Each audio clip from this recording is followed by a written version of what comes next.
Check it. What is up, guys? Welcome to another video, and today we are here to talk about Gran Turismo Sport and why it really wasn't at E3. So, as you guys may know, they did release an E3 gameplay trailer, but the actual game wasn't showed in the conference, besides at the end when they had a highlight reel. It wasn't really shown in detail, you know, no news came out. It was literally completely silent besides that one great gameplay trailer.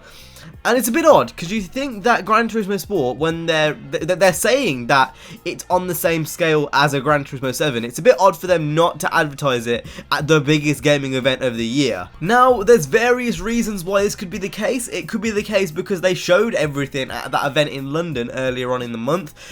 You know, it could just be because maybe they wanted to focus on different games. But again, at the E3 conference, there was only one game which got a release date. Gran Turismo has a release date. So why it wasn't shown, very confusing to me, and it can only really mean one thing: that this isn't going to be the next Gran Turismo 7.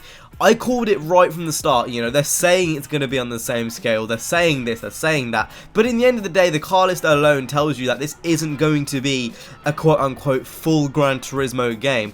And it kind of brings up this conversation of, is Gran Turismo Sport a prologue game, or is it a full game? Now, obviously, it hasn't got the prologue name, that's obvious. You know, it's not called Gran Turismo 7 Prologue, it's called Gran Turismo Sport, and I think there's a reason why they've done that. So, as you guys know, the PlayStation 4 is really lacking racing exclusives. When you look at Microsoft, they've got Forza, but Forza isn't just one game. You know, they've got the tons of Motorstorm games which come out, and on top of that, they've got Horizon 2. As where Sony had Drive Club, they don't have Drive Club anymore because they got rid of the developers Evolution Studios. So they really kind of need to get a racing game out because there is a real big gap for that. So that's one reason. Another reason may be that, you know, they really kind of want to follow the trend of esports. There's a huge trend of esports currently. If you go to E3 or any of these events, all they ever fucking talk about is esports, esports, esports. And I'm not personally an esport kind of guy. That's just not how I roll. If I play games, you know, I like to play competitive, but not to that length. I'm never going to be that good. It doesn't really interest me that much, you know.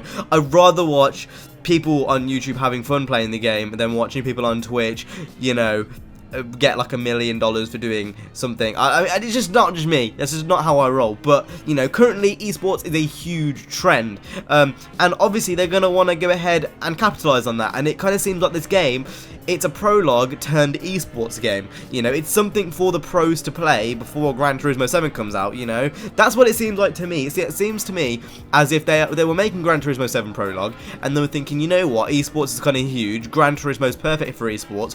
Why don't we make this into an esports game instead of a prologue game, and you know, give it a different title and basically give the series a spin-off?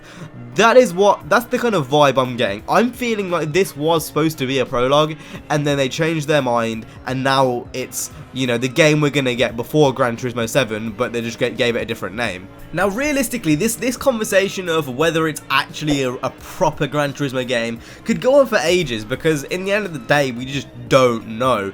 Prologue games aren't bad games. You know, I'm saying it like it's bad. It's only bad in the sense that we're getting less content.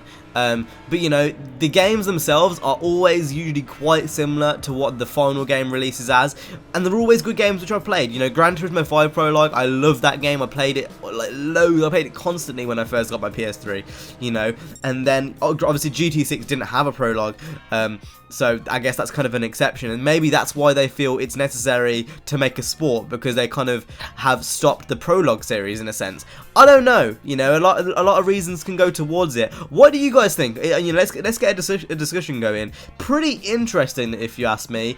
I'm not sure why it wasn't at E3, to be honest. I really don't know. Even if they're just going for esports and that is their goal with this game, you know, if it's a prologue game turned esports game, still doesn't make sense for it not to be at E3. Maybe that's just me. That's just how I feel. I still think it's going to be a good game to play. You know, Sony against lacking races, so to have Gran Turismo coming a well-established franchise, obviously that's going to really help. But yeah, mixed opinions on the whole sport name. I think I would have preferred it if they just called it a prologue game. Maybe that's just me. But anyway, what are your guys' opinions? Let me know down in the comment section down below. I will see you guys in the next one. You guys have been awesome. Stay safe and peace.